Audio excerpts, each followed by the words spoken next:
Good morning, everybody. My name is Paul. I work for a company called Micrographics in Cape Town. We are an Autodesk reseller. And today I'd like to just veer off the topic of software as such and just have a look at the South African PROCSA requirements. It's part of a series of blogs we are doing just to understand each other's roles within the life of a project so that we can understand who we are interfacing with and what their roles or responsibilities are. Quite often we don't understand what the other roles do during their daily existence and development of the project, and so we would like to see from a legalistic perspective or from a professional liability perspective what people are responsible for. So in this case, last time we did the development manager, and this time we are going to do the project manager.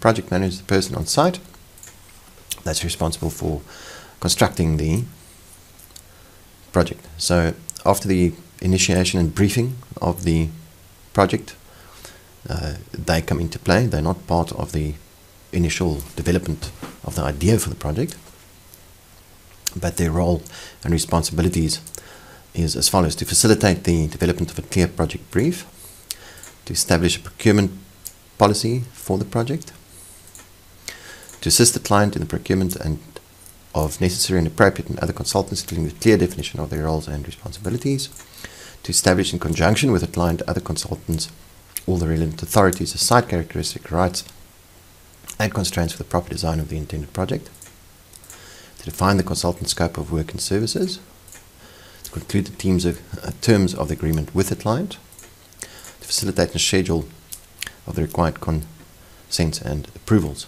based on the timeline of the project, prepare, coordinate and monitor project initiation program, facilitate the client approval of all stage 1 documentation. So right from the beginning, the project manager is involved in some capacity, although it's just in the planning stages. That's during the inception stage of the project. Then during concept and viability, they must assist the client in the procurement of the other consultants. They would of course have lots of experience and a track record or a proven relationship with some consultants, and you want the best in your project. Advise the client on the requirement to appoint a health and safety consultant. Very important. We don't want people to get hurt either on site or in the operation of the building. Communicate the project brief to the other consultants and monitor the development of the concept and viability. So delegating the responsibility of the communications to the other consultants. They must then do that. So agree and the format and procedures for cost control and reporting by the other consultants. They would of course be responsible for that. Ultimately prepare a documentation program and indicate the construction program. The coding of the model elements that we provide them are key there.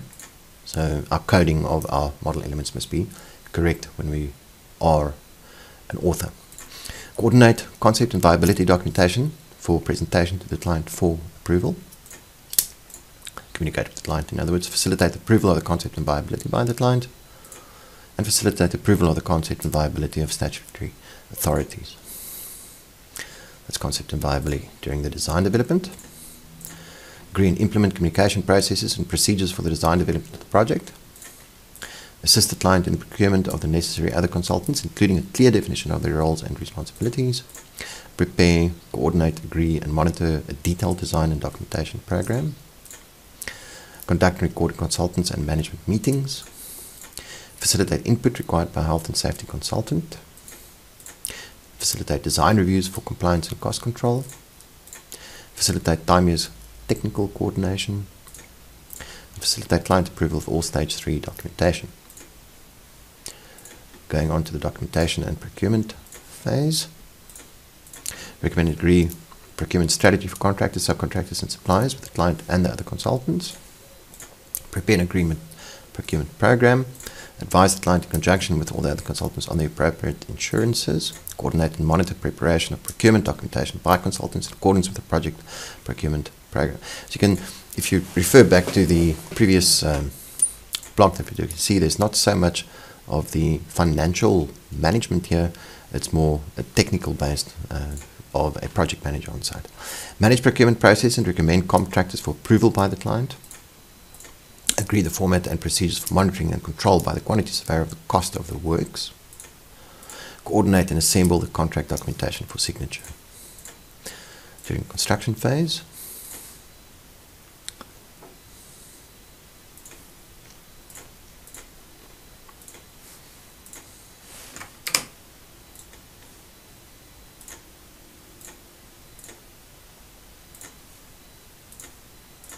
arrange the site handover to the contractor.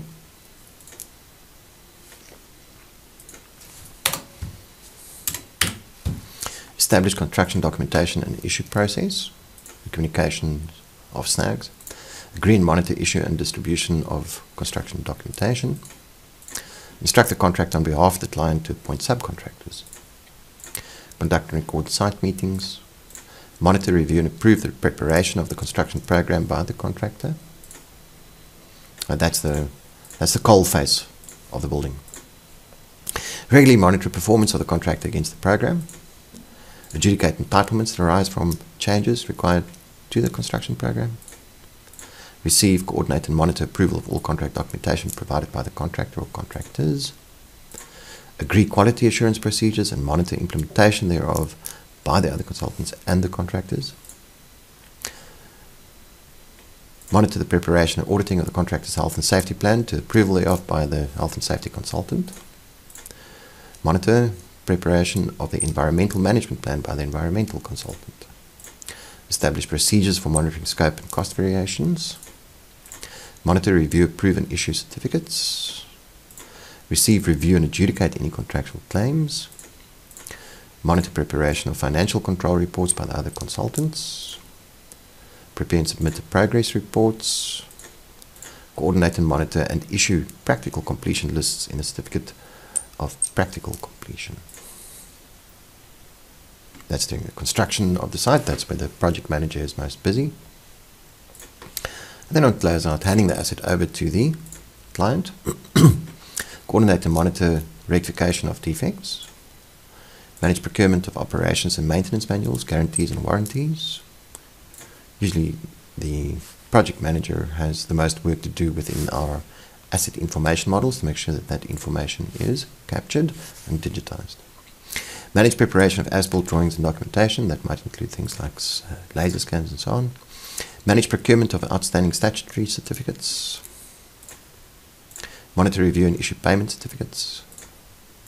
Issue completion certificates. Manage agreement of final accounts. And prepare and present the project for the closeout report. So what's not mentioned here is handing over the asset information model, but that's understood.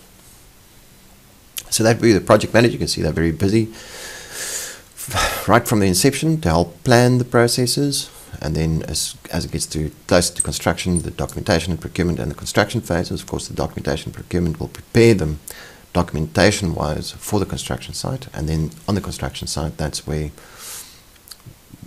the hard work comes in with the contractor to build the asset and then to hand that out. So very important role. The project manager usually involved after the